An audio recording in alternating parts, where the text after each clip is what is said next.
Hello, everybody. Welcome to episode 4 of the Straight Up Creator Cast. Today with me, I have a good friend of mine. His name is Isaiah, but goes by the tag Shoobler. How you doing, Isaiah?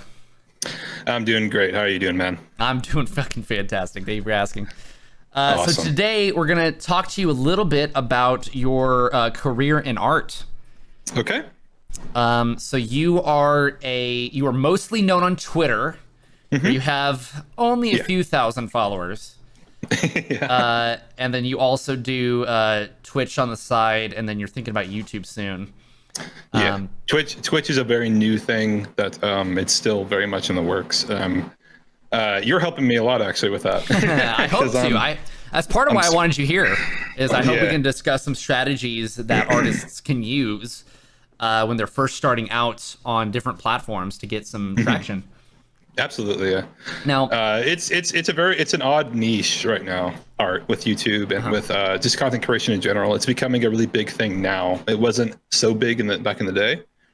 You would see lots of speed paints and like composition stuff and animation, but nowadays you're seeing a lot of like help, like advice and tips for artists, and also just regular like story animation has taken such a giant leap in YouTube in terms of how popular that's gotten, and that at the base, that kind of storytelling with art is actually quite simple.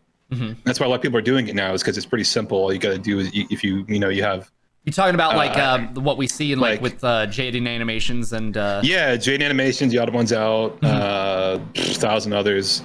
Yeah, a lot of people are doing it now, and it's gotten a lot of traction. I thought about doing it because all you really need is like a base ability to draw, and then just stories. You gotta have stories to tell, and I have got plenty of those. Yeah. Some involving you. Yeah. Fuck, man. So for the audience that doesn't know, Isaiah and I went to college together. This is the first guest I've had on the podcast that I know in person. We went to the same college and went very different directions. And we're still doing the stuff we actually love, even after college killed our souls. I know. So when did you really start doing art? So I've been drawing, just doodling, as far as I know, since I was 2 or 3. Because my grandma and my mom have shown me pictures of me on the ground in a diaper, with crowns and a notebook. Shit, and my mom always told me that it was ever since I was really small, I've always been doodling shit on the walls and on notebooks and on my legs and shit like that. I decided that I wanted to do art as a career when I was and I think it would have been 3rd grade maybe. I still have it somewhere at my house. It's because we had a career day type thing, career and we had to make little gingerbread men and dress them up with the clothing associated with the career we wanted to do. So you had people who did firefighters and astronauts and policemen. Yeah. And I did a really it was basically just a French dude. He had the hat. He had the weird little hat. He had a striped shirt. He had the stereotypical painter. Yeah. Yeah. The paintbrush and easel. And I still have that. That's legit. So, where is it? It's at home somewhere. I don't have it here. I was hoping you had it. You could show stream. That'd be amazing. So but no, I have this giant tote at my mom's house. It's just full of shit from grade school. Holy fuck. But I've wanted to do art as a career since I was in grade school. But the type of art that I want to do as a career has completely changed since then. Yeah, that's okay. As it usually does. Because when I was a kid, I used to want to be an artist, a painter. You want to be Bob Ross. Yeah, Bob, painting and doing these incredible drawings. And when I got to about 8th grade, I think it leaned more towards animation and cartoons, caricature, stuff like that. Because I just got really bored with traditional, picture draw, when you're just drawing what you see in a way. You're very stylized. Yeah, I had a lot more fun doing stylized stuff that It doesn't always look super good to most people, but it's more fun for me. I think you'd be surprised. Yeah.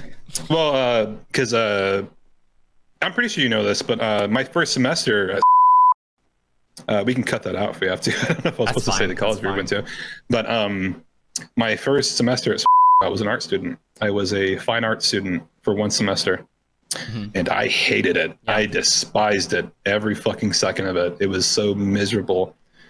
My art course teacher was just she was a very serious woman, and she hated doodling. She hated the because there was a couple students along with me who were like anime fans, and they would draw anime and cartoons and stuff, and she hated that stuff. She hated it.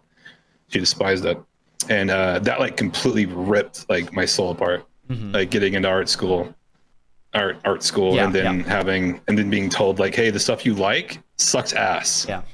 Draw an apple 15 times from different angles, and that's the assignment. It's like, fuck that. And that shit. it was so soul crushing. It was like the epitome of what I didn't want to do as an artist. Exactly. And so after that semester, I quit. I switched majors to, I'm pretty sure I switched to Parks and Recreation. Yeah, I remember and that. I quit drawing for like a year. Like I stopped drawing because I was so upset about it.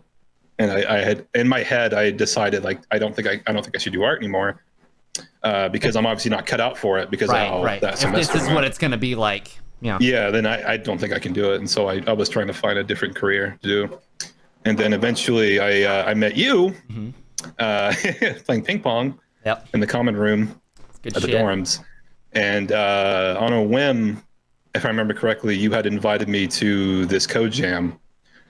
That we went to. No, I think.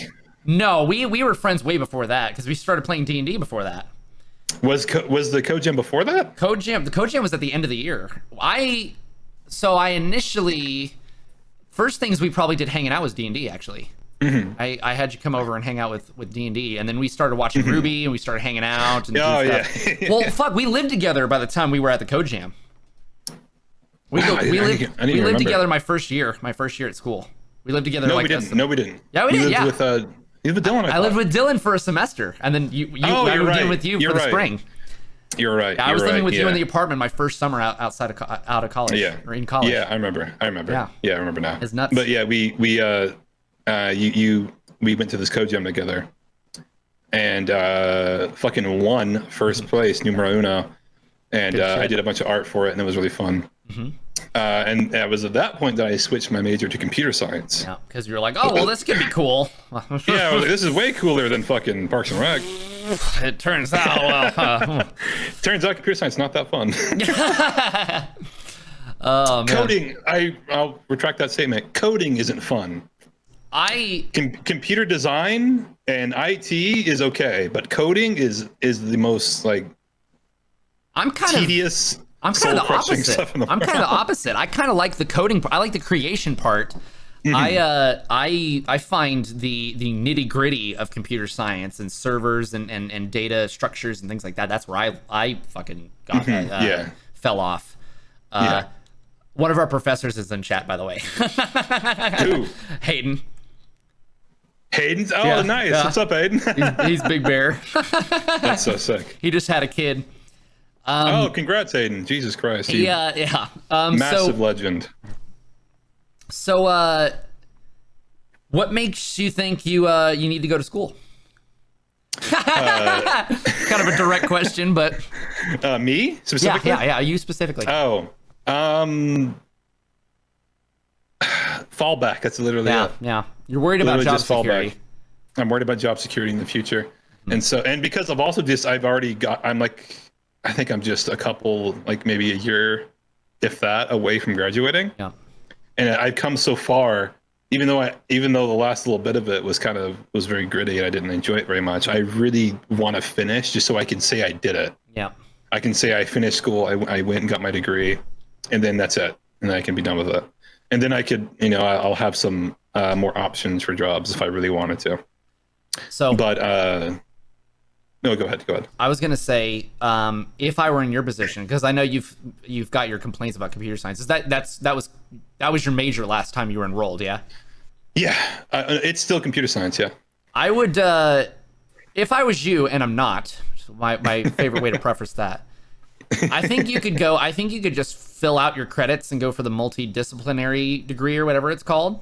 The one where you don't really claim a major, and just get the bachelor's degree, and then call it a day with that and move on with your life. Because I think that actually might be. I'll have to get with you after this and talk about that a little more. Because honestly, there's now that I'm on the other side of that, I now see how many jobs don't need a specific degree, don't need any sort of major degree. You could except your job. Except my job, right? You can get a job very nearly close to as good as mine at my company, which we won't name, with an interdisciplinary degree.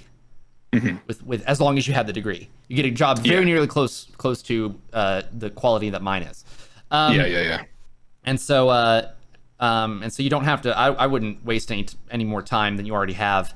I know the sunk cost fallacy is strong, and you are really close to getting a degree, and that would be helpful for you to fall back on. So for you specifically, getting that the last little bit for that interdisciplinary, I think could be the best shot, rather than trudging through computer science if that's not what you want to do.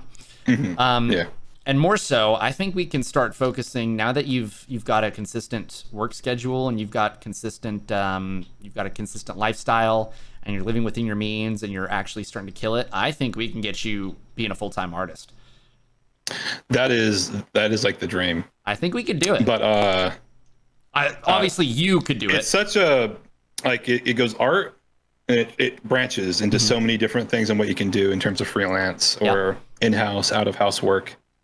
If everything went my way, I would probably be an out-of-house storyboard artist for freelancing for different people. Which do you have an idea of a storyboard artist? I do, but chat might not. So let's talk about it. So storyboard art is kind of they do it for theatrical releases and for TV shows. So for live action movies, there's usually a storyboard. There's usually a panel by panel comic. It looks like a comic of the shot, what's going to happen in the shot, the movement, and usually the camera angle that they're going to use for theatrical releases. And for cartoons, like regular show, SpongeBob, Adventure Time, they have a lot of times what is called a storyboard driven system, where the artists, which is usually like a group of about 3 or 4, or sometimes even less, or sometimes even more, depending on the show, will be giving a rough layout of how the episode is going to play out. And it's their jobs solely to put jokes, to put scenes, to do all that stuff. It's completely on their shoulders to do that. And that's not for all. Most shows don't really do that because it's a very intensive position to have. But a lot of really successful shows, I think, do that. I think Regular Show, which some of you guys might have watched Regular Show. I don't know. It was a really good show. I liked it a lot. Created by JG Quintel. But it worked that way, where they'd be giving the layout of the episode, and then they would do everything themselves. And I would love to do that. But then on the lighter side, there's also just they have everything basically set for them, and they just have to draw it, and that's it. And then usually after the storyboard, it gets sent overseas or in-house to be animated, to be key animated and do the in-betweens. Right. So it's basically just a skeleton. It's a skeleton of the episode. So what draws you to that? It looks really fun. Just honestly, it just looks really fun. I've been told by other artists, some who are in the industry, that my style, the way I draw, would work really well in a story art position. And also, it's one of the positions that doesn't require a whole lot of experience or anything. Right. At least they're very willing to kind of grab people who don't have any school experience or any work experience, and just let them give it a shot. Right. People who are artists more than just art. They'll allow artists, because usually what you do is you'll apply to a studio. Sometimes you'll be applying for a specific show to work on, or just a studio in whole. But then they'll have you do a board test, which is where they just send you. It can vary. but sometimes they'll give you a scene. They'll explain a scene. Yep. And then they'll have you board it by yourself, no help. And they go. That's your basically your resume. You obviously send in an actual resume for most people. But a lot of times they'll go off your board test, and that will be the deciding factor in whether they hire you or not, is this test that they do. And most companies do that. Nice. So let's have some fun. Let's draw up, let's provide some value for some people. I think it would be interesting if we started talking through, let's draw you up a plan to get there. Okay. If that's what you want to do. So the end goal is to be a storyboard artist for a company. Just, all right. Yeah. Where are the viable locations, like physically? Like so Burbank, California, which is in Southern California, is one of the big hot spots for story animation, and just for animation studios. That's where I believe Cartoon Network is. That's where I think Nickelodeon, and then just a bunch of other really small ones and some bigger ones. But that's where a lot of that work is. Also, on the very opposite tip, there's a lot of jobs in New York with the same kind of stuff. But New York is a little different than LA in that sense. You were telling me because there's not a union in New York. Is that right? There's not a big union presence in New York, right? But it is very present in LA. Gotcha. And the union is a double-edged sword. If you know what a union is, you kind of understand that it's a good, but it can also be kind of bad sometimes, depending on what union you're working for. Because some union organizations tend to kind of flop about and want to take more than they need, basically. Sure. But yeah, the union presence in LA is really good, and it's the reason why artists in LA can make a livable wage. Yeah. In that area. In New York, it's less so, but there's also still good jobs in New York, obviously. So I'm thinking then the steps would be to start being able to make art for a living, and then be able to make art for a living near where you want to make art for a living, and then be able to apply for companies there. Yeah. So I guess we got to move towards how are we going to get you to make art for a living? Yeah. The biggest thing is just having I read the book called I think I moved to LA to work in story animation, which is I have it with you. I do. That would be so cool if you had it with you. So a woman named Natalie Nurigat, who is a story artist from Oregon, I believe, wrote this book. I moved to Los Angeles to work in animation. Look at that. Yep. Very to the point, but it's a very good diagram of how it looks to move to LA and work in animation. And it's really good about pointing out the goods and bads, and also giving you tips on how to get jobs, and also just how to survive in LA, get apartments and whatnot, and find the right place to go. It is an excellent book. I would recommend anyone who is considering any art job or any animation job to read that book. Read that book. Any art job where you're going to be working for somebody. Yeah. Any art job, just buy it. Just buy it. Just buy the book. It's a comic. Now I got to link it in the description, man. The drawings are really nice. So what did she do? What did she do before she moved to LA?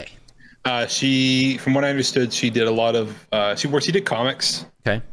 But also on a more professional scale, she did she worked for commercial like production people. So how old is this book? That was made in it was made in 2018. 2018. Okay. Yeah, the book was released in 2018. I wonder it is still relatively new. Wonder how many years before she moved to LA and before she started documenting it all. Because it sounds to me like her book's a little outdated, because I think the way to go now is to be an independent artist before you enter that kind of stuff. If you can't, because that's also in there as well. Okay, good. Yeah, but it's made pretty clear in the comic book or whatever that it's this book is to help you get jobs at studios. But out of house, which is more independent, which is kind of like when people work from basically like home. Yeah. is also completely possible and very common nowadays. Because it saves companies money by doing out of house, because they don't have to jump through all the hoops to get people working in a studio. Because there's lots of people who have the necessary skills but just don't live in the necessary areas. And so a lot of people will work from home. I know a bunch of people on Twitter who are story artists who do everything from home. They work completely from home, and they use like Google Docs. I'm going to be direct. To get that stuff. I'm going to be direct. Are you afraid of working for yourself? Sure. Yeah. Because I think right now, I think you could be working for yourself within the year. I legitimately think you could be working for yourself within the year. And making and not like literally quitting your day job and working for yourself type of deal within the year. I legitimately think that. I don't necessarily. I'm not recommending you take a business class by any means, because they are outdated as fuck. But literally, all it would take for you is just a little bit of business know-how, which would come from jumping into it. And I think you could. And I think you could do it. And I really want to. The only thing that's ever held me back is just financial stuff. Okay, so what do you? I don't want to get too personal, obviously. Like, I don't want to ask you, like, oh, what bills are you paying right now? Like, what's holding, like, but is there anything specifically holding you back financially right now? As far as like just rent? Okay. So you're paying rent. So you're paying rent in your car with your day job right now. Yeah. Among other smaller things, but those are the big ones, is rent in my car. Sure. So how much? Okay, so right now, how much are you making a month off of art? A month of art? Yeah, off of art. Recently, less, just because I've been working a lot. But in the past, I have made, I think, an upwards of almost $700 a month. When I'm really when it's like really, really grinding the stone and burning the midnight oil, I can make about $700 a month. Okay. But that is through commissions. And the problem with commissions is that it's not a very consistent income, not a very consistent or stable income. But a lot of artists on Twitter and on Tumblr and every other art fucking website with large followings and with stuff like Patreon and TipJar are able to comfortably make a living doing art. Yes. So those are big ones. It's going to be especially Patreon. Patreon introduces stability. That would be awesome. So I believe am your only patron on Patreon. Or I was. Didn't you shut it down or something? Or like or disabled it or something? Stuff. Yeah. I disabled it for a bit, Yeah, I was your only patron on Patreon because you weren't plugging it there for a while. I wasn't really advertising that much. No, I don't think you're advertising it at all. I used Ko-fi for a bit. Ko-fi's really good. I forgot about Ko-fi. I think so. Here's the deal. How many? So when you were making $700 a month off of commissions, how many commissions was that?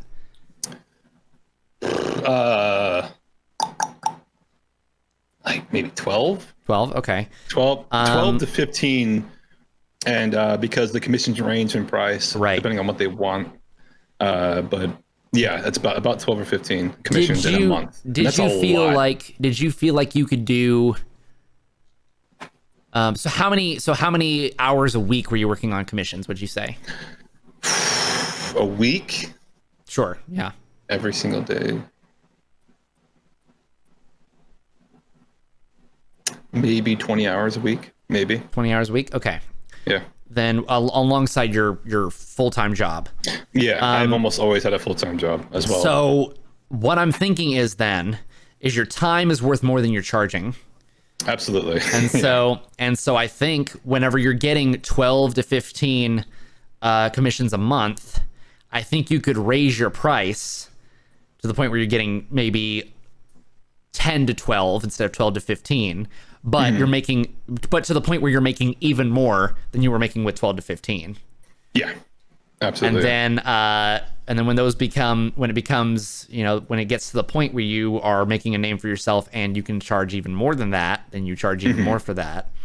Absolutely, and focusing on the different things. And that's where growth is going to come in. That's where like 3,000 Twitter followers is nothing to scoff at, but that's where like going from 3,000 to 5,000 to 10,000 and onwards is that your work is going to become, the demand for your work is going to go up. Even if I know you are super hard on yourself, way harder than the normal person should be on oneself when it comes to the quality of your art. I think your art's fantastic. I don't think you give yourself enough credit. But let's say you don't feel like you're improving, but the demand is still going up. You should still increase your prices, even if you don't feel like you're getting better, because your time is becoming more valuable, and people who want it are going to have to want it more than somebody else.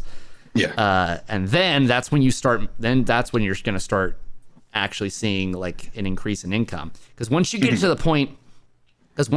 a certain point, you're going to realize, oh fuck, if I went from doing 40 hours of full-time job and 20 hours of art a week to instead doing 40 hours of art a week, I'd be making more money and working less.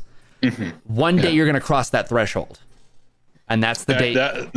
That will be the day that I fucking like shit myself from happiness. Yeah, that's the day you give a middle finger to your day job. Absolutely. And like honestly, with $700 a month with 20 hours a week, that's 80 hours a month for $700. You're not that far. That's not that far. Yeah. So if you can get back to that point and then expand past that, drill past that point, and that will come with things like Twitch subscribers and patrons, and potentially YouTube ad revenue. Yeah. I very, very badly want to break into the YouTube scene, their art scene. All right. Good. Because I've been like the past like 2 weeks, I've been watching a lot of their stuff. People like Peter Draws, Jane Animations, The Odd Ones Out. Other artists that I can't really even remember the name of because I don't watch them a whole lot. But there are people out there doing basically what I do, but just putting it on the internet. Exactly. And that's the only real difference is that they're putting on the internet and adding flair to it and their personality, and it results in a viable YouTube channel or just viable content creation. And it's really just my lack of confidence, to be completely transparent. My lack of confidence and my lack of commitment to this particular move that is keeping me from doing that. And I think that's okay. And I think that's relatable. I think that's what a lot of people, I think what it's keeping a lot of people jumping into it is extremely scary.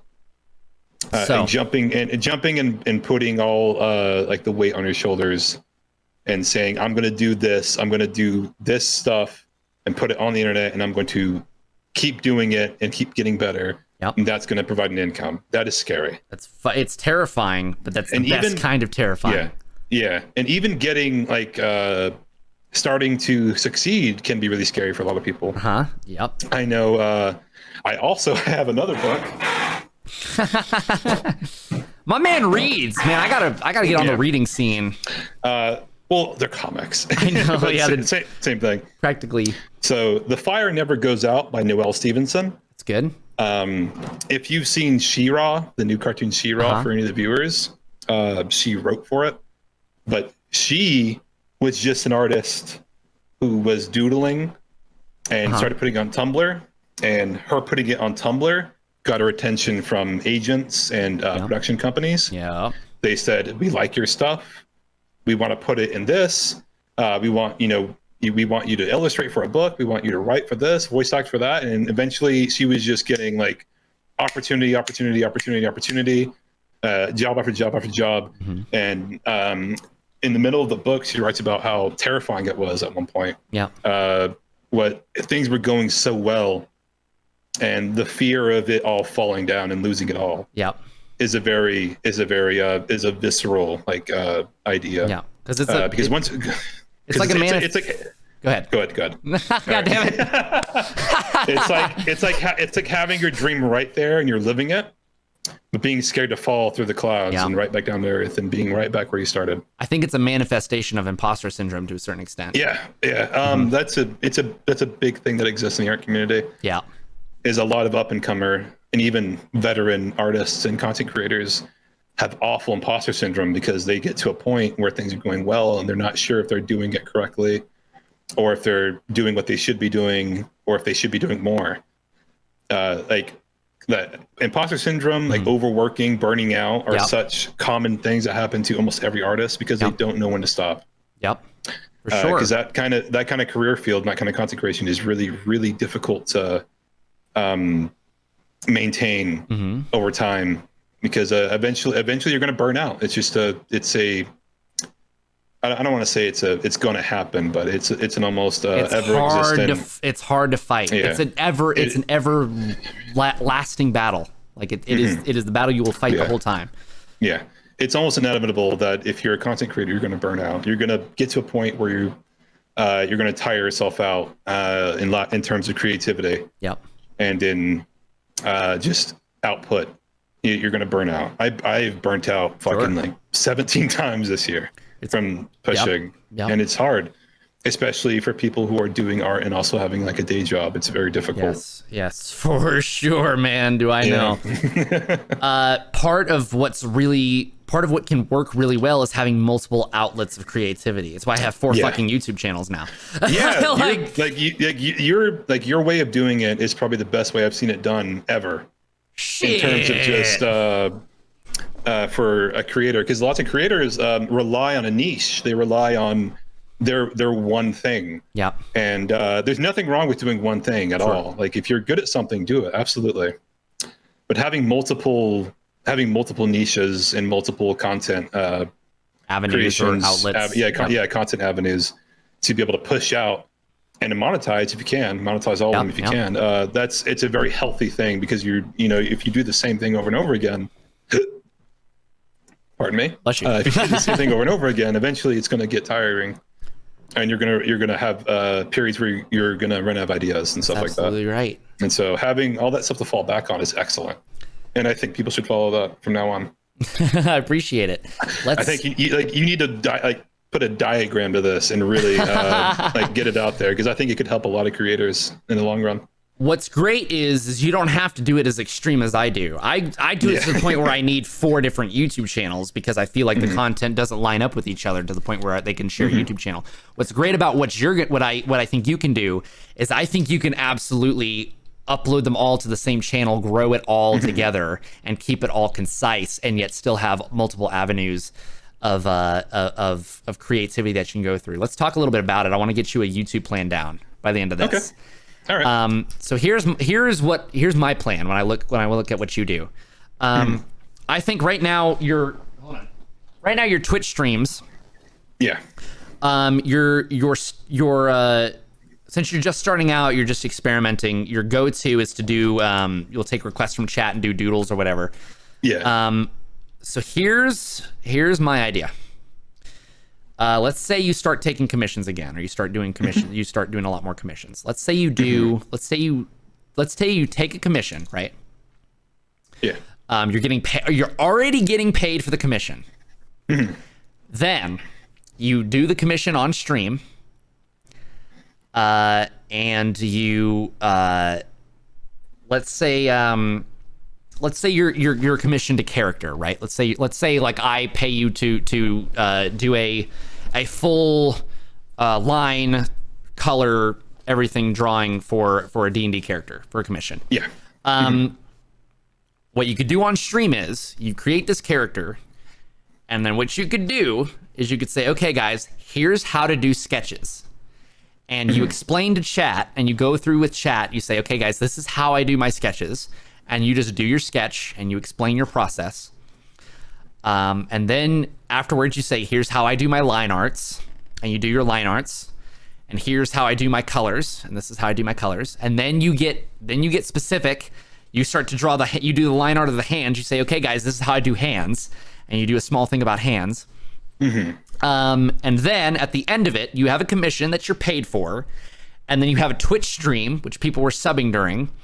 And then you have a YouTube video about sketches, a YouTube video about line arts, a YouTube video about colors, a Twitch clip about hands, a Twitch clip about outfits, a Twitch clip about this and that, about choosing your colors, right? Yeah. And you have all these, you have like 18 different pieces of content from one commission that you already paid for.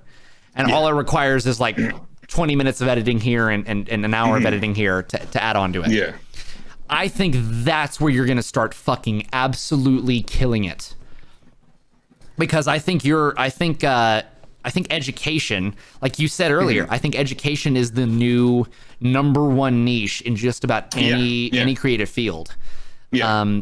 Because people are realizing that you don't need to go to college to learn how to do art. Absolutely not. No, I would almost advise against it. Exactly. But there was actually a period early this year where I was considering going back to school for art. I know. Yeah, we talked about it a little bit even. Yeah. I basically scratched that idea. yeah. I mean, at least for now. At least for now. Right now, I am confident in my own ability to do what I need to do without the education. And I think in the future, go ahead. Yeah. I lost it. Go ahead. That's all right.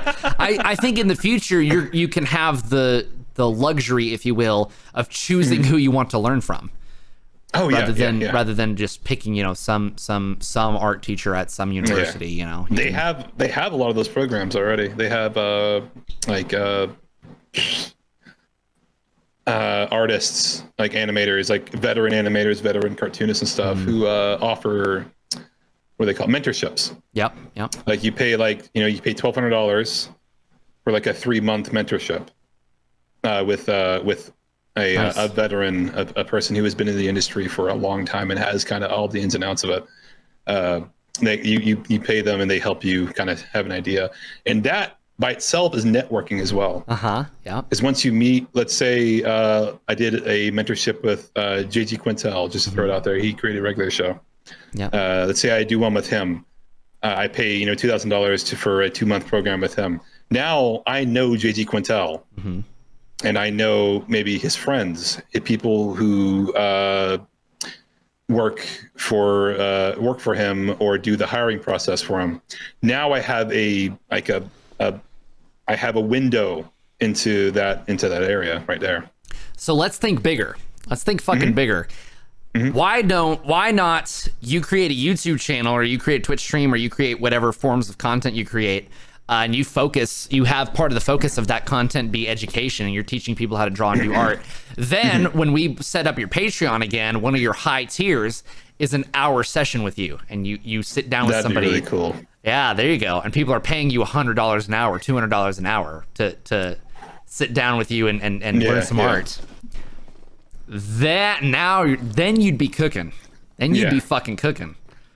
There's some spice on that. Yeah. You getting excited thinking about this shit? Absolutely. I'm getting fucking pumped thinking about this shit. Anytime I talk with anyone about this, whether it's with you, a friend, or my girlfriend, I always get extremely excited talking about it. Good. I think because the more I talk about it, the more possible it seems. Is the thing. Yes. I don't talk about it very much, and that's the problem. Is because I have it in the back of my head, like Twitch, YouTube, future jobs and story animation. I have it in my head, but I very rarely put it out. Into the world, or write it down, or talk to someone about it. So it never really seems possible or real until I talk about it. So right now, talking about it with you, it's a big jump in terms of me seeing how possible it is. Well, if me lighting a fire under your ass is what it takes, I can do that all day, motherfucker. So I tell you what I'll do then. If you'll do a Twitch stream where you do exactly, or whatever version you want to do of what I mentioned earlier, where you'll put something together, I will edit it for you, and I'll create your first few YouTube videos and Twitch videos out of it for free. Okay.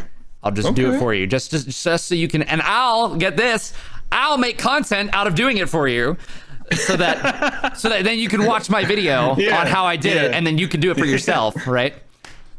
Oh, it's a symbiotic relationship. Exactly. We're jerking each other off on the internet. It's fantastic. Oh God, yeah, that's an excellent idea. That's fucking big brain, is what it is. An overly generous proposition. If I Dude, put it any other way. That's what I have found. I used to be really cynical.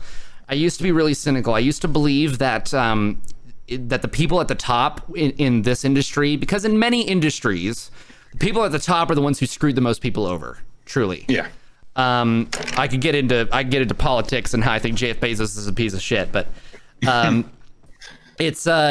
but I find in content, I find it's the people who are actually bringing the most good into the world that are the most successful. There are still some people who are screwing people over to get where they are, but those people aren't at the top.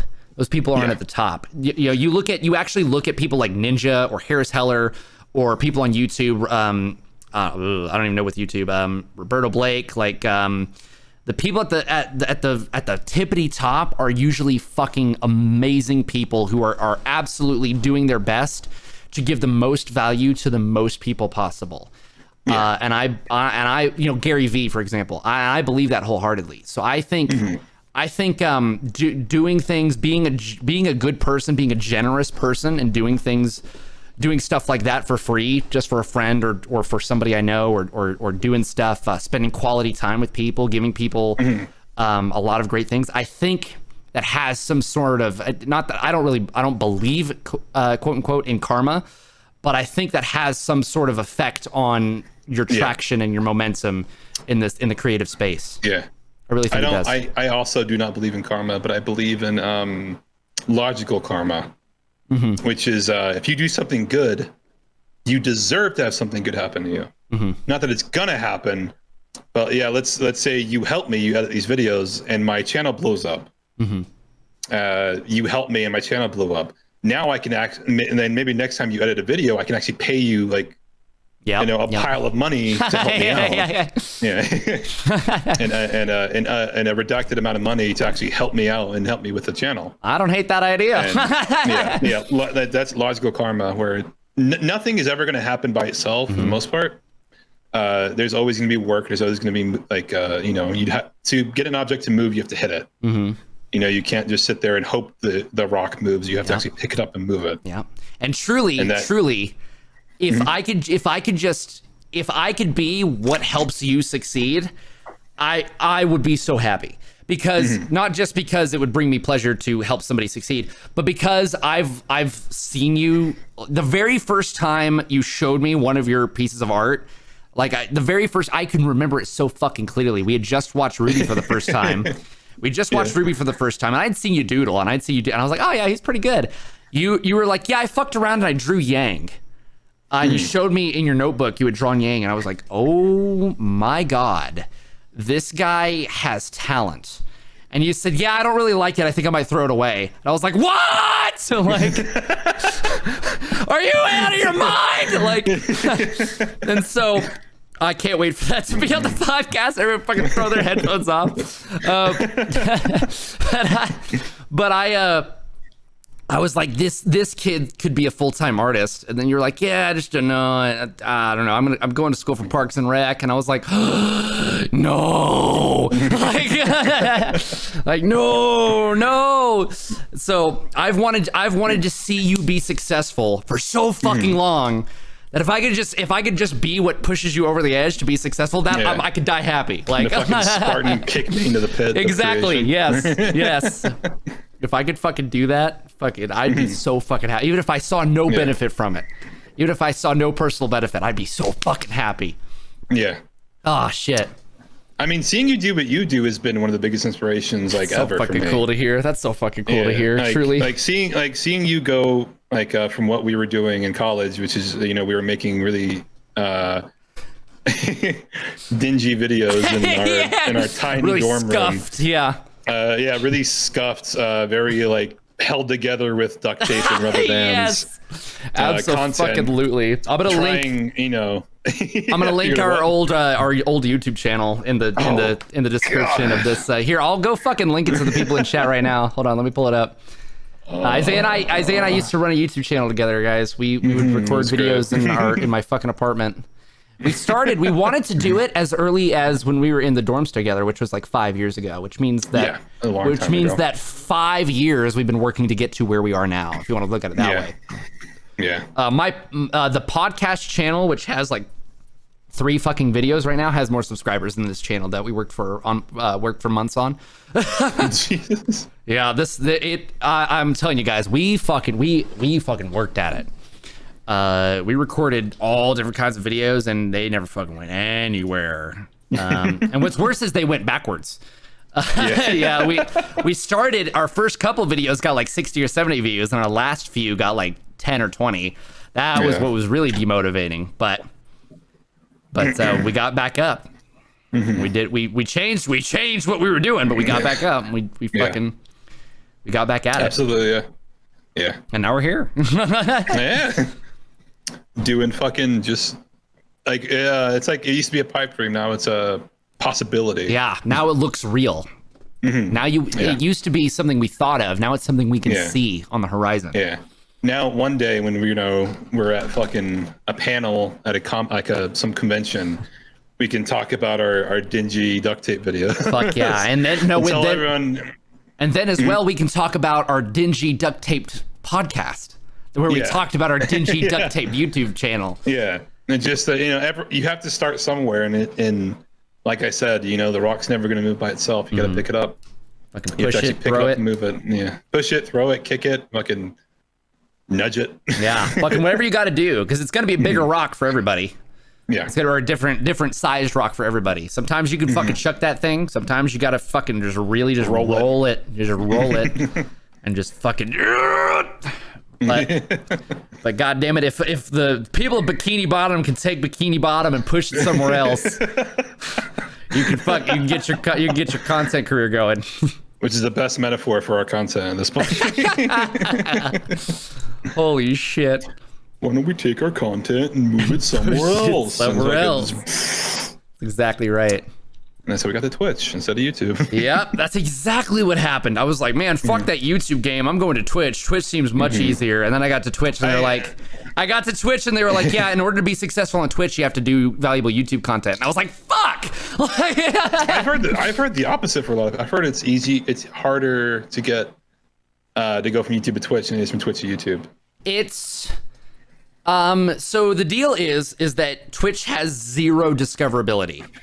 So if you turn on your stream, with the exception of very, very niche categories which have their own forms of growth to with a very specific ceiling, it's very, very hard to get any sort of traction or motion on Twitch.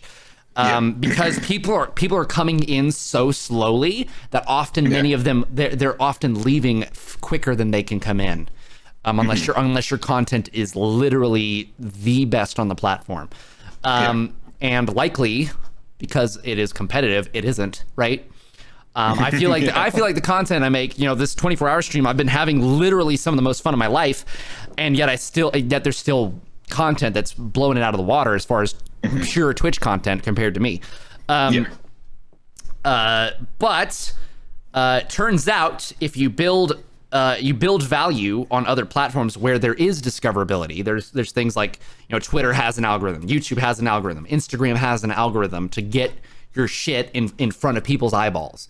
Twitch has no algorithm. Twitch has no way of filtering you out based on the quality of your content. Zero way. No streaming platform does right now. And so with YouTube, you have a way of getting eyes on your content. And then you have a way of conversion. You can say, hey guys, I do this live. You can talk to me one-on-one. And that blows people's minds. Yeah. And so all of the top creators right now that are maintaining their top creator status are going ham on YouTube, going ham on Twitter, going ham on Instagram. Harris Heller, for example, one of obviously my favorite examples always. He was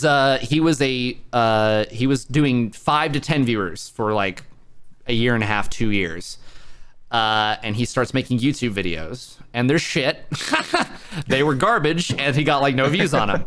But then he kept making YouTube videos, and then he decided, he had experience in the world of video production because he used to, before he was into streaming, he actually used to make music videos with his wife, and they were actually really, really successful, to the point where his wife had more, I think, might still have more YouTube subscribers than him, even though she doesn't make YouTube videos anymore. And so he's like, he knew cameras, he knew audio, he knew the things, most Twitch streams back, 2 years ago even, looked like yours, looked like you right now. It was a high quality webcam maybe, and good audio maybe, and that was the absolute tip top of production quality. Yeah. And then he introduced hey guys, what if we started using really nice cameras and really nice audio, and you just started making little tweaks to bring your production quality up, and people ate that shit up, and his YouTube videos blew up. And then this year he crossed 100,000 subscribers. You know how many subscribers he's at now? 300. He's at 300,000 subscribers right now. Holy shit, he has grown like 225,000 YouTube subscribers this year or something like that. And his Twitch has gone from, I think, 250 when I discovered Harris Heller, he was at 250 average viewers for Twitch. He's now at over 1,000 in less than a year. Just because he's been bringing valuable, that didn't come from being in the just chatting category with 200 viewers. That came from him. That came from every single person's come from the YouTube channel. Every single person has come from his YouTube channel. And the same thing is true of Sam Woodhall, and the same thing is true of just about anybody you find who's crossed into even the Twitch partner range. Even the 75 average viewer range. Very, very few creators today got to 75 average viewers just from Twitch. Very few, less than 1%. So sorry I went on that rant there, but oh, you're good. I just want to talk a little bit about Twitch and how the discoverability is non-existent. And that's what's brought me up. I used to be 5-viewer Andy. And I have a very humble YouTube following right now, but just partly YouTube, partly networking, with Sam, and I was in an ePost Vox video. One of my 9-month subscribers, his name is Gavin, came from that ePost Vox video. Tons of people have come over because of the content clinic, and I'm making YouTube videos for the content clinic, and that's bringing people in. And so creating value in people's lives is what's bringing me a Twitch following, not fucking streaming on Twitch. It all comes eventually, basically. Yes.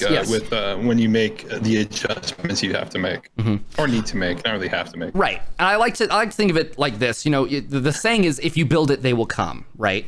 Yeah. And that's true of content, I think, as well. The problem with Twitch is that you're not really building anything because live content is only live. Right. Yeah. Nobody watches Twitch VODs. That's just not part of the culture. And there's no discoverability with Twitch VODs and all the other problems. So it's kind of like it'd be building your foundation on sand, and it just gets whisked away.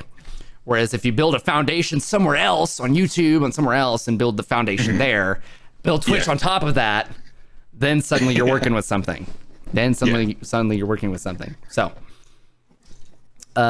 anyways, I've been ranting long enough. Let's talk more about you. You're good. So that's why I want to, and that's the best part about that is if we create YouTube content that comes from your Twitch channel. Like if we're able to create the content on Twitch, edit it, put it on YouTube. Number one, that saves you a fuck ton of time. Number two, that means that the conversion is even better because people watching the YouTube content know that that's exactly what they're going to get out of your Twitch streams. Versus like Harris Heller does really, really produce, and I, for example, do really, really produced YouTube videos. They know that if you come to my stream, I'm playing a video game, I'm dicking around, whatever. It's different content. The conversion rate is inherently lower. If you're putting out if you're putting out art education content on YouTube and it's literally the art education that you're doing on Twitch, and people are like, oh fuck, I could get this in person. I could get this practically one-on-one for free by just going to this Twitch channel, and then suddenly I want to subscribe because this nice guy did that for me for free. Brother, you can tell I'm excited just talking about it. I'm fucking like, I'm like, fucking so much potential. So It's having all the potential in the world, but being scared to take the first step. Dude, that's what's great. Because, once you fucking leapt, dude. Once you've leapt, you're falling. You're free falling. They just pull the parachute. You're like, ah! Yeah, exactly. Yes. This is gonna be the least audio friendly podcast in the history of podcasts. I love it. Which is very on brand for me, honestly. Oh, dude, I'm literally like sweating talking about this because I'm so excited. Oh man. Holy shit, we are gonna set you up. Yeah. We're gonna set you up. All right, let's build you a plan. All right. Okay. All right. So let's say when were you planning your next Twitch stream? Maybe this Wednesday? This next Wednesday? No, sorry, Wednesday. Wednesday you're booked. Yeah, I'm booked Wednesday. With you specifically. Yeah. Well, how about Thursday? Probably Thursday. All right. I've been watching my fucking internet speeds, and every day I get off work where I don't have something already planned with my girlfriend or something, I check the speed if it's good enough. Recently it hasn't been just because I'm pretty sure the influx of students coming to all the people returning are kind of stretching Sudden Link's fucking bandwidth pretty thin. Fuck. And so my speeds vary quite a bit. But eventually that will mellow out. I know it'll mellow out eventually. Yeah. It's just there's a large influx, and eventually it'll just kind of flesh out, and it'll be good. So the past couple nights I've checked, and the speeds have been good. I just already had something I was doing. Okay, I challenge you. So you don't work on Thursdays. I'm off Wednesdays and Thursdays. Here's my proposal. Okay. Yeah. You between now and Thursday, get some kind of commission. However you got to do it. On Thursday, in the morning time, like 10 o'clock or 11 o'clock or whenever you get up and around, do a stream because you're more likely to get a better quality stream at that time. And you're actually more likely to get viewers at that time. Don't tell the other Twitch kids I told you that. We got people in chat saying they'll commission you. So we're going to get you hooked up. They haven't even made any examples. Exactly. That's how fucking much trust they're gonna get out of your brand, brother. You guys don't know what you're getting. So on Thursday, take that commission, take that stream and just work on that commission. And best you can describe your process. Yeah. However you want to do it. Like just give me something to work with. And then once you're done, make sure before then, contact me and let's set it up. I'll find the setting somewhere if you have to. Find the setting in Twitch, or even better, do it locally. See if your computer can do it locally. I bet your computer can handle it. Record it at the same time as you're streaming it. Yeah. You can set up OBS to do that pretty easily. And that way I can work with the recording. If your stream goes down or whatever happens, I still have the recording to work with. Send me the recording. And I'll send you back some video files to upload to YouTube. Oh, man, I have to make a YouTube channel. We can go through that too. We can make content out of that. I'm pretty sure I have one. I'm pretty sure. What we could do if we needed to. I have a YouTube account, obviously, but right. Yeah, if we needed to, if we wanted to, you could screen share with me on Discord here. Discord screen shares are super easy to do. You could screen share with me. I could walk you through the process of making a YouTube channel, uploading the video, doing all the good stuff, and then throw my face cam over it and make it into content. So fuck it. If we have to do that, we can do that too. I can tell you what to put in the description, what to put in the title, what to do the thumbnail. Obviously, I'm not an artist. I don't know what's going to be optimal for art YouTube, but I can get you started, with something, and then you can start toying around with it and experimenting. And then I guarantee if the stream goes well, we can get you 3 or 4 YouTube channels. Or YouTube videos, sorry, and several Twitter videos out of it. And then, dude, if you have an art Twitter and you start posting art advice to your Twitter, brother, dude, I'm fucking horny to find out what that's gonna fucking bring to your stream, bring to your Twitter. Fuck, like. Oh boy, I can't even imagine. I'm jealous, actually, of what it could do for you, man. Of what it could do for you, but we'd have to stick with it.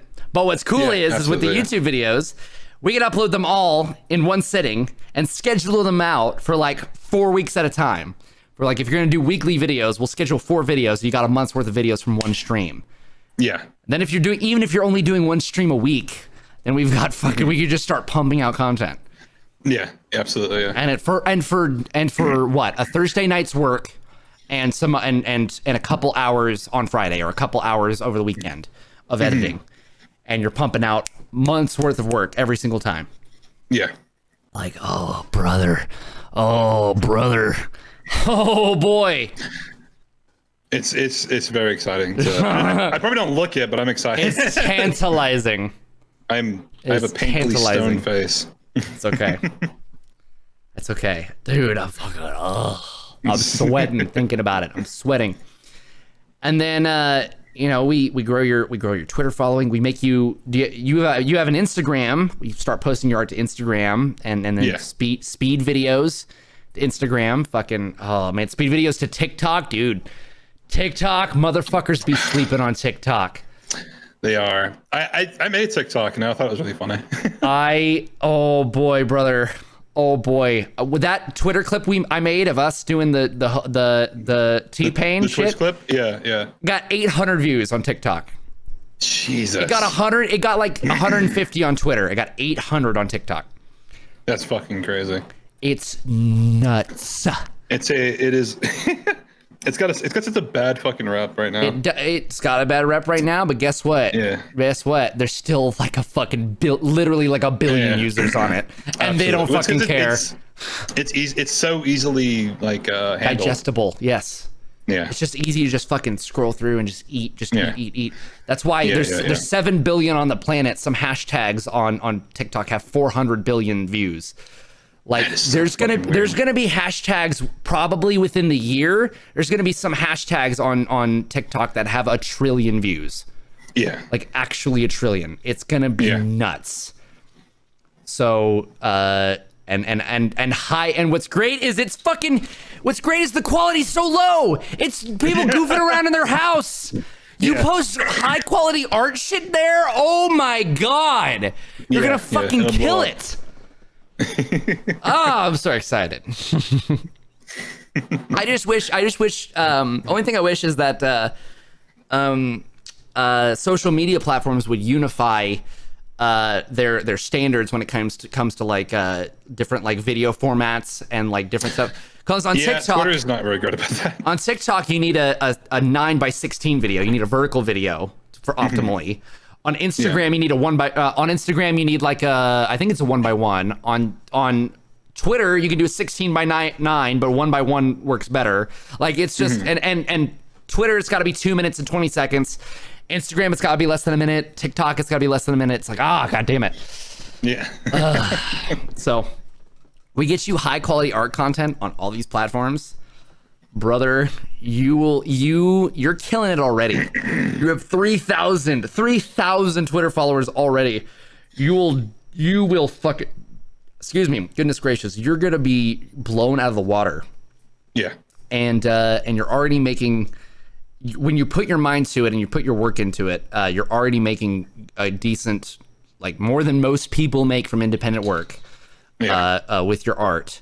You'll be fucking killing it. You'll be kicking it, and then we can get you it set up to where your Patreon and your Twitch and your recurring Twitch subs and all of that is bringing you enough income for you to feel stable. That's when you become fucking dangerous. Yeah. Well, recently holding you back. I've been trying to break into the Twitch emote game a little more. Oh yeah? Because it's a really like it's a very simple-ish type of work to do because the way emotes work, they don't have to be very detailed. They just have to be readable. You have to like you need to draw in a way that it's you can see that's a person smiling, and that's really it.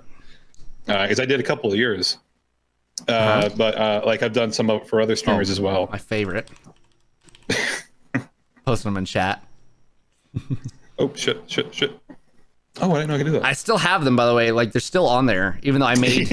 Team's pretty good. I got new ones made from a different artist. I kept yours as tier 2 and tier 3 emotes as like special. Neat on BD is one of my favorites. I like Me that too. one a lot. Yeah, Neat on Zoom is probably I think it's the most used emote on my channel.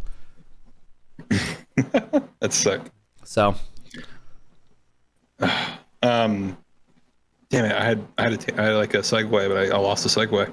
you were talking about doing more emotes because it's very easy Yeah. to. But it just kind of goes in hand with finding more ways to monetize what I do in the most simple way possible. Oh, and dude, the viewers that you would bring in. Of course, they'd all be wanting you to do emote streams. They would all wanting to be saying, "Hey, make emotes for me," but they'd be viewers. Yeah, Like, that's how it goes. if you gotta tame the simps, you gotta tame the simps. Like, that's how it goes. Oh man, but creation's such a weird thing, especially nowadays, because it's blown up so much in recent years. Content creation and art and stuff. It's I feel like it used to be seen in such a lesser light by the most standards, but now it's becoming such a necessary and needed thing in society, like just for people to express themselves in a way that is readable or that is enjoyable to look at. And especially with all the politics and stuff going on, like everyone needs like some way to like express what they feel in terms of like a political stance or a memorial and stuff like that. And it's awesome. The only positive thing that come out of this recent string of political madness is the art. The art that has Totally. all this shit that is inspired art that's coming out right now is amazing. Yes. 100%. It's so cool. It's 1000%. so awesome to see. I see people taking their spirit and just manifesting it into the world. It's fucking so cool. It's Absolutely, so fucking cool. Music, fucking graffiti. It's fantastic. I really think it's the way of the future. I think used to, you could work, a job, and you could come home and you could spend time with your wife and kids and love life that way. And now I think the lives we live and the world we live in has been engineered to take away the satisfaction of living a simple life like that. Yeah, I think absolutely. I don't think that people our age have stopped having kids because they're so discouraged with the way the world is right now, and so they're definitely not getting any joy out of it. They're definitely not finding any meaning out of it, and so people are finding people are struggling. They're fucking struggling to find meaning in their lives right now, and it's like, well, the answer is fucking bring value to other people. Yeah. Well, it's because for the most part, throughout time, into the world, your work life was so it led your whole entire life, and people are starting. They're realizing now that their day jobs really don't mean shit in the long run for a lot of people. Obviously, there are positions where it means a lot. Sure. But from like the average person, for the desk job, it doesn't mean shit. Job satisfaction is at an all-time low. There's no satisfaction. They're not getting anything out of it other than a financial gain. And it's but people are starting to wake up and realize, and they're starting to put their free time to work and putting out content or finding other hobbies and other ways to sustain themselves monetarily through stuff that most people would see as a hobby. And it's never been more possible than it is now with it's never been more possible. That's right. Because the way the internet is kind of kind of brought us into a weird evolution. And because of these right here. Our smartphones absolutely. And stuff, and the fact that people can scroll through a billion fucking TikToks, and people they want to absorb media. Media has become such a necessary part of people's lives that it's as easy as picking up your phone. It's as easy as driving through a town and seeing billboards and scan or whatever the big screens and seeing shit like that. It's surface level. The issue is that a lot of people are stopping at the surface level of escapism with it, right? They're stopping with consuming content. And then I think what's gonna make people fucking happy is saying I could do this. I could contribute something here. I could join in on this. That guy looks happy. I could be happy. Fuck yeah. Let's make something. Jesus. Let's bring joy. This has brought me joy. Let's bring joy to other people's lives. It's so, and it's never been more possible. Fuck, it makes me. It's never been. It's such a, there's a lot of reasons why now is a shit time to be alive, but there's so many fucking reasons why now is the best time to be alive there ever has been. Yeah. And so. It's because content creation has never been more viable ever, and I think we're at the bottom of the hill. Yes, and it's only gonna keep going up. So fucking exciting, brother. It's only gonna keep going up, and as far as I can kind of foresee, I don't think it's ever gonna really have a ceiling. Content creation is always going to keep going up and up. Production quality is going to go up. Means to get your content out there is going to go up. It's going to get cheaper and cheaper. Yeah, totally. Yeah. Oh, fuck yeah, dude. And you can tell because production companies, regular companies, ad companies are all starting to really see it. And they're starting to, they're like, I want to dip my toes into that. That's right. Yep. Coca-Cola is like, I want to get in there, and they have YouTubers do ads for them. Yes. Because they realize, those people are the future. Yeah. It's no longer about. I feel like in a way we're straying away from the classic kind of celebrity, like, I don't know what you call it, like the way we look up to people. Yes. The way we look at celebrities has changed a lot.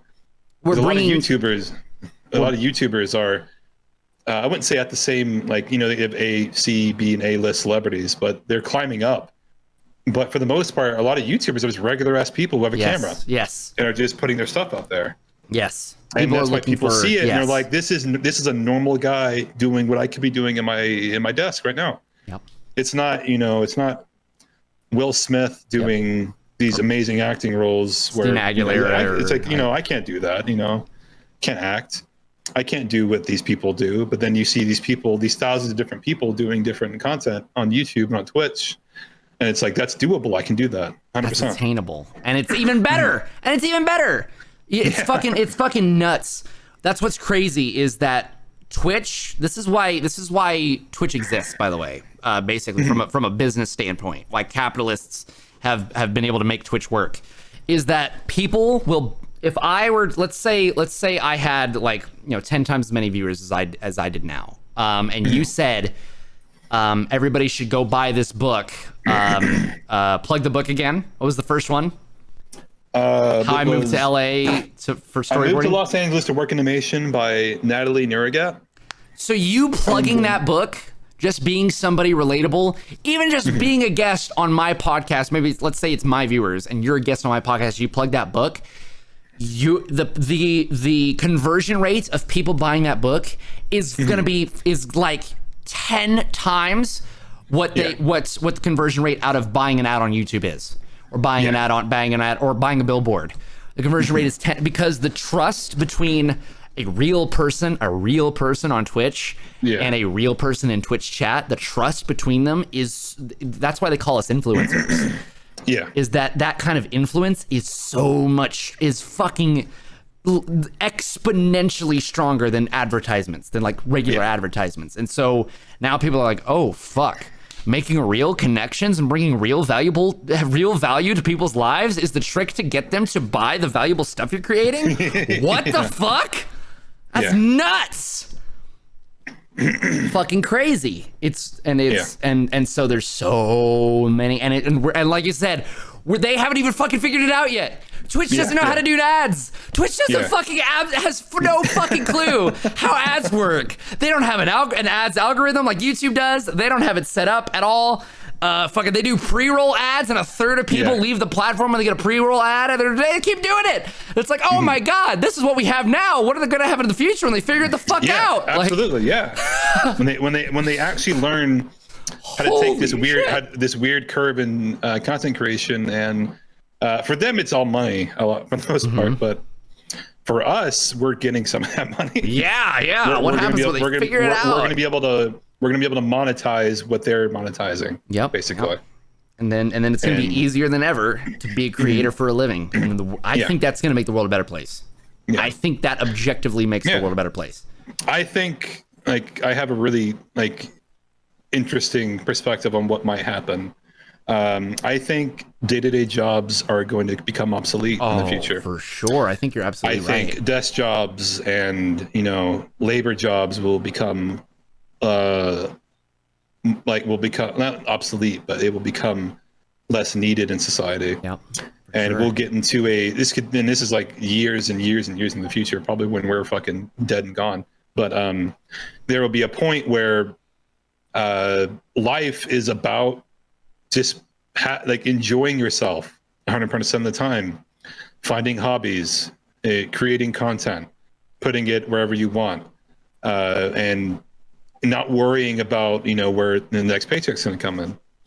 It's going to be more just about finding yourself creatively and actually finding your flavor in life to enjoy for the rest of your life. I think it's closer than you think. I think it's really close, actually. I did a project on this in college, actually, I think it was before we lived together. But I was basically like, I did an analysis on AI and how it was wiping out jobs here and there, like absolutely decimating jobs. And the conclusion was like, there's almost no job that can't be animated. Like nothing, almost none of the jobs we think of when we think of jobs today, almost none of it can't be automated. Almost none of it. And so I realized it was like doing creative outlets, being a stand-up comic. Like a stand-up comic is not going to lose their job to an AI anytime soon. I mean, no. You know, AI can create music, it turns out, that we've seen, but musicians aren't going to lose their jobs to AI anytime soon. Streamers aren't going to lose their jobs to AI anytime soon. And so that, I think, doing this is the future of jobs, is the future of everything, really, truly. There's an amazing video. Again, I'll probably have to put it in the description.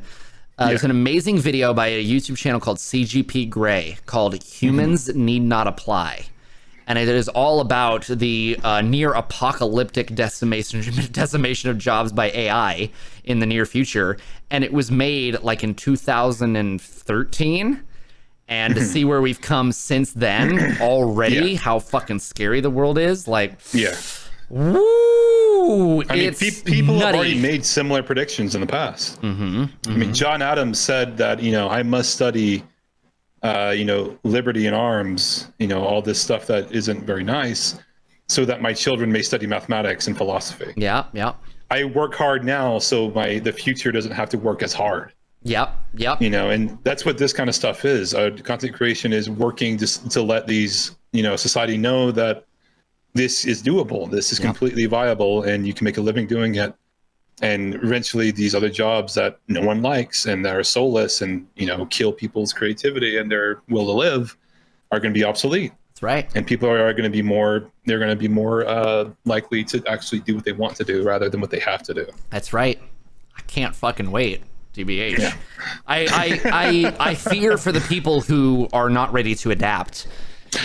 And that's kind of what I want to do. That's kind of why I do what I do, partially.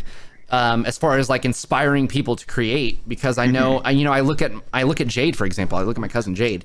I'm gonna call her out here, but I see her going to work, and I see her complaining about work, and she's like, I absolutely cannot stand what I do. And then she comes home, and I call her out. She comes home, and she's like, I just need an escape. She told me she watched 7 seasons of Criminal Minds in a month. And I was like, listen. I said, I'm not saying you can't watch Criminal Minds, but let's say you watched 3 seasons of Criminal Minds in a month and did art the other 4 seasons worth. Where would you be in art right now? And I was like, and then Jade, you could be doing art instead of working that horrible fucking job. Yeah. Your stress could be, oh man, this art piece is really fucking challenging. Oh man, I'm worried about getting my Patreon to the same level as my Twitch sub so that I don't have to rely on people subbing month after month. Oh man, like the problems you would love to have rather than the problems you fucking hate having right now. I would take 1,000. This art piece is hard, and I'm gonna have to work really hard in it. Over one, I don't want to get up today and go to work because I hate my job. I would do it 1,000 times over. Because that's another thing. People don't understand what it's like to be challenged in a fun way. Yes. A lot of people don't know what that is. Challenges and obstacles to them are challenges and obstacles. It's never a challenge and obstacle that is actually enjoyable to get by. Yeah, they think it only happens in video games. Yeah, those are the only enjoyable challenges. They associate obstacles and challenges with the negative connotation that you normally would see an obstacle. Mm-hmm. There's a roadblock in the road. But then they get up, but then they get home from work and they fucking play Fall Guys. Yeah. They're like, fuck these obstacles. Oh, this game's so fun. Yeah. And they don't understand that there are avenues in their life that they can take that also have obstacles. But those obstacles are very rewarding and enjoyable to experience. When I'm having trouble on an art piece, I might get frustrated, but at the end of the art piece, I'm like, that was amazing. That obstacle was a learning tool. I now know more than I did by having gone through that obstacle. When I have a fucking shitty customer at the deli, I don't learn shit. That's exactly right. Other than that person was shitty. Person's a shit now person. I know that person was shitty. I cut meat every day, and it's like, the meat cutting never changes. I'm going to cut meat the same way every single day for the rest of my life. If I work that job for the rest of my life, I'm never going to cut meat a different way. That's right. So they buy me a new slicer. It doesn't change. I'm getting a little emotional right now thinking about like how much I want to make sure that I figure out a way to get this content right here discoverable. Because I swear to God, if I could show this podcast to us 5 years ago, it would I feel like it, at least for me, I feel like it would fucking change my life. Yeah. I think hearing what we're saying right now could fucking change my 19-year-old life, my 18-year-old life.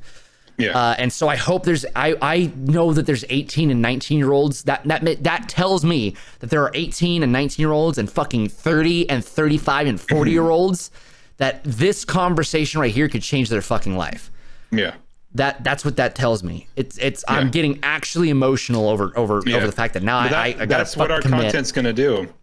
Our content is gonna save those people the 5 years it took us to realize our potential in this alleyway. We're gonna save those people so many years of trying to measle their way through life through day jobs and not thinking any of it was worth it. And I think nothing of it was worth it. Fuck. Like, if I could go back, I probably wouldn't change anything, if I'm being honest, just because I like what happened so far. Sure, like I like the result. Yes. I'm happy right now. You're happy with the value you got out of learning it yourself at the same time. With the school of hard knocks life, life is a bitch. It doesn't care. Life has no moral, has no emotion. Life will throw you around and it'll do it over and over and over again until you yourself decide that I'm going to change it. I'm going to change it. I'm going to start today by deciding to be happy and doing something that makes me happy, rather than dragging yourself through the broken glass and rocks of life and trying to just. I don't want the people in the future to just make it through life. Yeah, for sure. I don't want to be be a 70-year-old man. Yes, absolutely, dude. And think that, man, I made it my through language. life. I survived through life. I want to get there and think, man, I fucked it up, man. I killed that shit. I want to be 70 telling my kids and my grandkids, like, I killed that shit. That's absolutely fucking right. I took that shit. I spun that shit. I wrecked that shit. I killed that shit. You're going to do the same exact thing because you're my fucking kin. Fuck yeah, dude. You're going to do the exact same thing as me or whatever the fuck else you want. It's your fucking freedom of choice. But I'm tired of, all these, because it's such a depressing thought to get that at age and have so many regrets. And to think, I wish I would have applied for that job that I really wanted. I wish I would have, moved to this state to try this new thing. I don't want to be 70 and, regret never trying fucking asparagus just because I thought it was a bad vegetable. I want to try every single food. I want to try every single avenue of life until I find one that sticks and I enjoy and I can do every single day. I want to get to a point where I don't want to retire. Absolutely, yes. Oh my fucking god, dude. Have you heard any content from or watched any content from Gary Vee? No, I don't know that. So you literally, part of me is like, Isaiah doesn't need to watch Gary Vee because you're literally speaking Gary Vee right now. Like but at on the other end of the spectrum, I feel like you could hear it. I think you hearing exactly the words you're fucking saying right now, coming out of the mouth of somebody who's 44 years old and is making millions doing exactly what we're talking about. I feel like that will reinforce the fuck out of what you're saying and make you fucking just believe it even more. Because you are saying the exact fucking shit that he tells people every day who don't believe in themselves. Yeah. It's the shit like, I don't want to be 90 and look back and say I regret. Yeah. I do not want to I don't want those fucking words to come out of my mouth. And he says it with that much fervor. He's with that many curse words. Like he's a fucking potty mouth. I love it. Yeah. Well, it's because it's like for a large society and for a large portion of the world, it's normal. They think it's normal to be 70, regret. Oh, you're gonna have regrets. It's it happens. That's not normal. No, fuck no. It shouldn't be normal to not be happy when you're older. I want to be old and be able to have really good, lasting memories and tell stories about what I did and how I lived my life the way I wanted to and was happy for a greater portion of my life. Exactly. And you said, not only was I happy, but I made other people happy, and I lived and I led by example, and I brought other people up with me. Like that is true satisfaction in retirement right there. Yeah. Abso-fucking-lutely. 1,000%. All right. So it's got emotional. yeah, it really did. Do you want to take some questions from chat? Absolutely. 100%. All right. Chat. We're gonna read some of your chats here, some things you guys have been saying, and then we'll take some questions while you guys are asking some questions. So ask some questions. Feel free to ask anything, especially ones you have for Isaiah, not for me. You can ask me questions any day. All right, let's see what some people have been saying. Let me scroll all the way up. Man, y'all have been popping. Matoy came in with the raid. What are my commission rates? That's amazing. Not Castle, high enough. Castle, you've messaged me on Discord. If you just message me again on Discord, I'll tell you. All right, sweet. What's up, guys? Everybody's showing excitement over She-Ra. She-Ra's a great show. Isaiah, we listen to the fans and making OnlyFans. What would I put on OnlyFans? Pictures of my feet? Yes. Look at me. I'm not allowed to look at. I mean, you like. Just like show everyone your left nut like you showed me. We're gonna redact that one. Feet? No, don't feet in the chat. No feet. It's like you see a normal sized guy.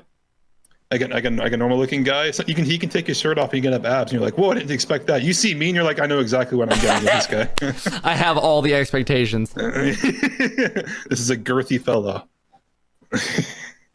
Oh, I love what Hayden said here. He said I would say that art school at college is for honing the skill more. The only art job that really needs a degree is being an art teacher at K through 12 or higher education. You didn't need the honing of that skill. I think that's fucking astute. I think that's fucking astute. Well, a lot of times people go to art school and don't know what they want to do, and that's the problem. Absolutely. And they waste, 4 years maybe getting into, doing school and doing all this stuff, and at the end of it, they're like, oh, I don't even know if I want to do this. That's why in California there was lots of specialized focused courses for specific alleyways in animation or illustration and content creation and stuff like that. They have specific courses that are direct. You're not getting anything else other than what you need out of this course, and you're paying a fair rate for that, and that's important. And I think that should be a more common thing. And it's like trade school. Trade schools are awesome. I love trade schools because it's very direct. It's I want to be a plumber. Here's how to be a plumber. That's all I'm going to do. Here's exactly how to do it. You do this, you will be successful. And then they do it and they're successful. It's like, oh shit. All right, nice. Yeah. It's electric. Like when I did computer science in college and they're like, here's how to do 15 jobs. Yeah.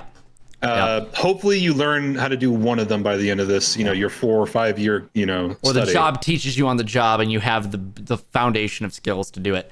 Electric called me out. She said Noah a couple months ago scoffs at mention of TikTok. Noah now. Motherfuckers are sleeping on TikTok. Which is absolutely fucking true, because back then, I didn't know. Now I know, and I'm not afraid to fucking change my mind. I could be a stubborn asshole and be like, yeah, fuck that TikTok, fucking Zoomers. But instead, Insano has go ahead and finish. Your thought. Instead, I think being able to change your mind and say I was wrong, and now I'm going to do something that's going to better my career. I think that's a fucking valuable skill, and I'm glad I've learned it. Yeah. So Insano said, give us some insight into what this art education would be. What kind of tablet do you use? What have you used before? What software helps you make the art that you do? If you could upgrade any of those things, any of the things you just said, what would you choose? Okay.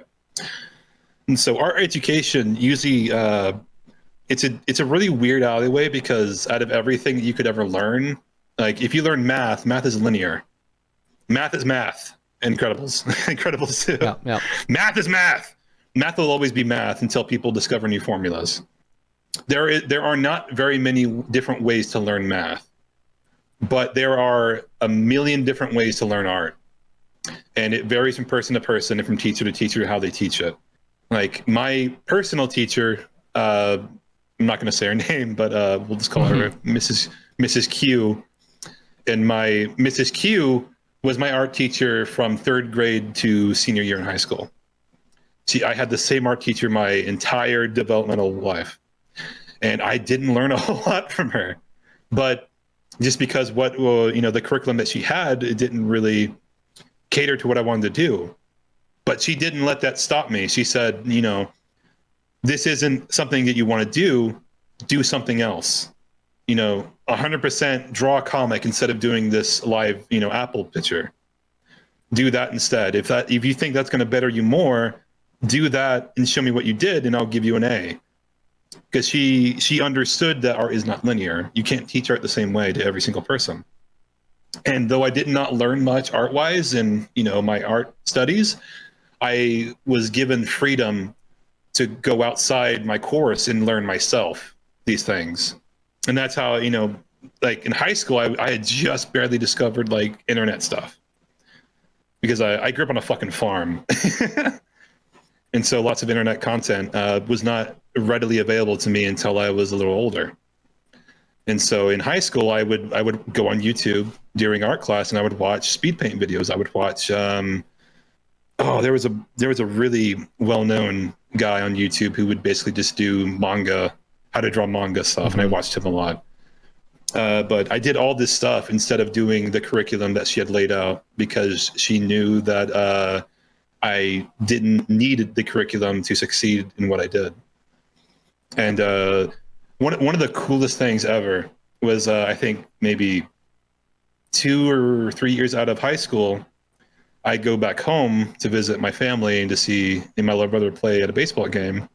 I see that art teacher and I talk to her. We shoot the shit for like an hour. And I tell her, hey, I just started doing art freelance and I've been making money off of it. And she it was like the happiest look a person could have on their face. And she was like, that's incredible. I'm so proud of you. That's amazing. Keep doing it. And that was awesome. All right, go ahead. So that was a big rant. But our education, it would kind of just be like how to sketch, how you should sketch, whether it should be a loose sketch, a hard sketch, even like business stuff, how to take commissions, how to set your rates, how to get your work onto a social media platform so people can see it. And as for these other, what kind of tablet do I use? I currently use a Huion GT220V2, which is a display tablet, which means I draw directly on it. Before that, I had a Wacom Intuos Pro Small, which Neat now has because I gave it to him. I think actually Jade has it now because I think I gave it to her. Oh, nice. Yeah. Fucking I passed it on to her. I have a hard time using drawing tablets because of the way I hold my pens. You know, Yeah. chat, I hold, you know, most people hold pens like this, right? Like a normal fucking person. I hold my pens upside down, basically. I hold it with my pinky. I direct with my pinky and my thumb. And my palm, the bottom of my hand is on the tablet when I try and do that, and it fucks me up. So what's great, Isaiah, is that very soon, I'm already starting to get a little bit out of this from my chat. In fact, Axum and Dara said some very nice things about me while we were talking that I just saw.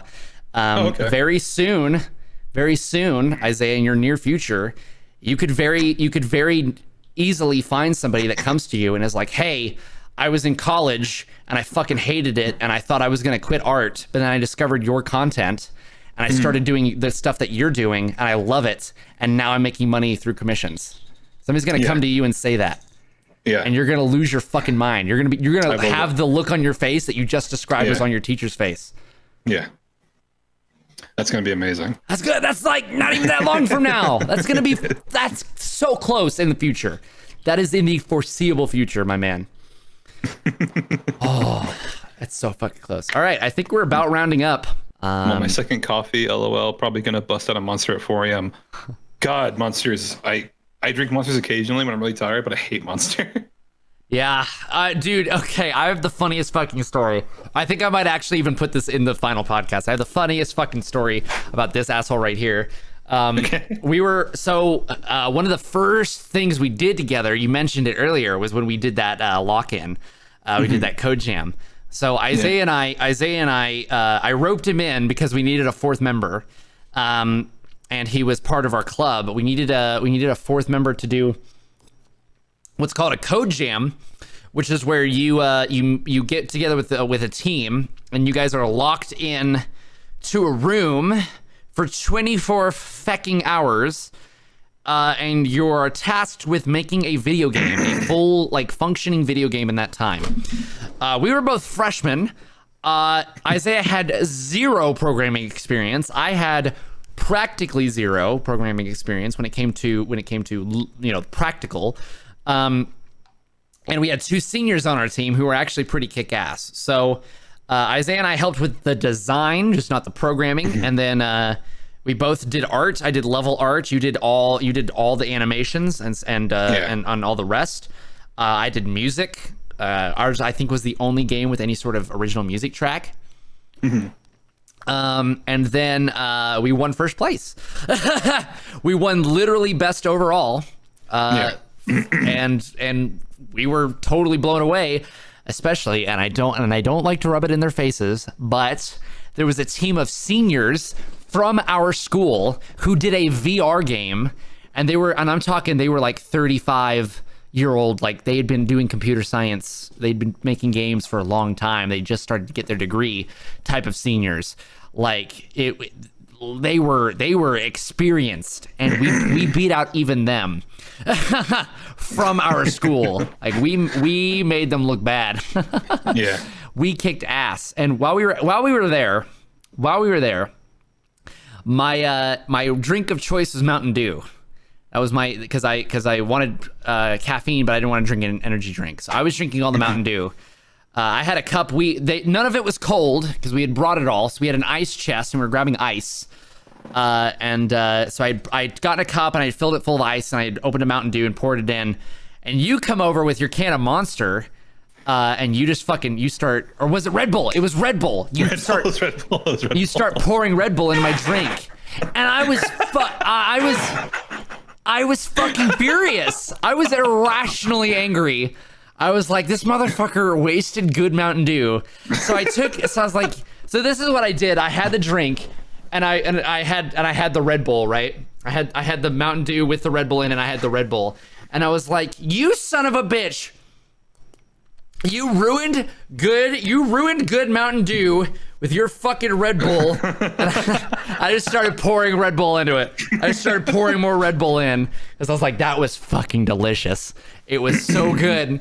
It's just sugar. I just kept going. I was like, you piece of shit, you ruined good fucking drink. I just kept drinking it. And so now anytime, I don't do it for these 24 hours, but back in college, anytime I was doing a game jam, I would get Mountain Dew and Red Bull. That was my drink of choice. Thanks for that. I remember that was like, it was cool for you being a freshman. It was extremely cool for me having come from a completely different major. Mm-hmm. And Contributing to something like that. And I wasn't even computer science. I was still in Parks and Rec at that point. Mm-hmm. But I came with you because you guys needed a fourth member, and then we fucking won.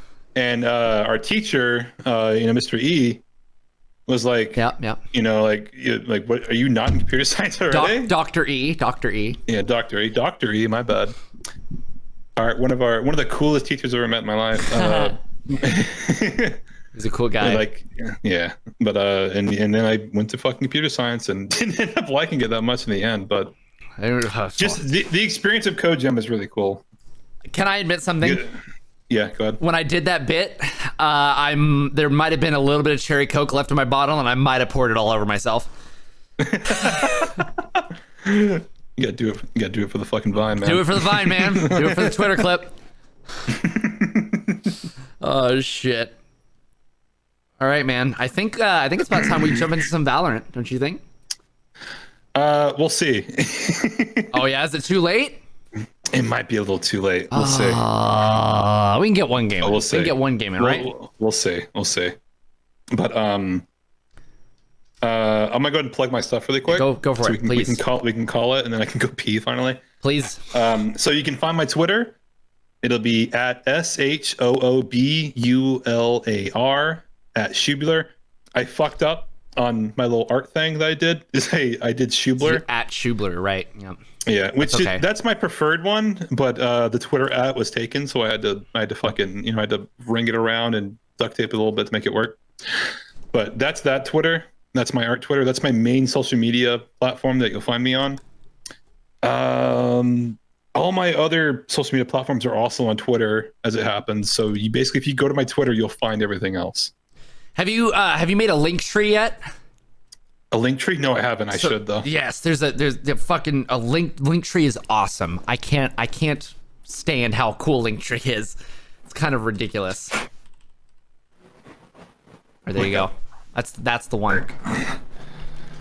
Here. I'll put all of your socials and all that in the description as well. Do it for the cat. No, move him a little bit to the left. To the right, rather. To your right. Yeah, there he is. You're good. No. Other way. Good. Yes. He's in the frame. He waved! He's waving! Look at him go! That's fucking content right there. All right, we'll call it there then. All right, everybody. Hold on. Let me switch scenes so I can tell the people. Yeah. Oh shit. Get a closing statement. What the hell is happening? Oh, hold on. It's on the scene as why. Give me a second. All right, everybody. Thank you for watching this episode of Straight Up the Creator Cast. You can find more episodes on the right here, as well as some highlights. Be sure to subscribe to the YouTube channel for more of these. It's great. Thank you very much. Have a jazzy night and all that jazz. Whatever the fuck.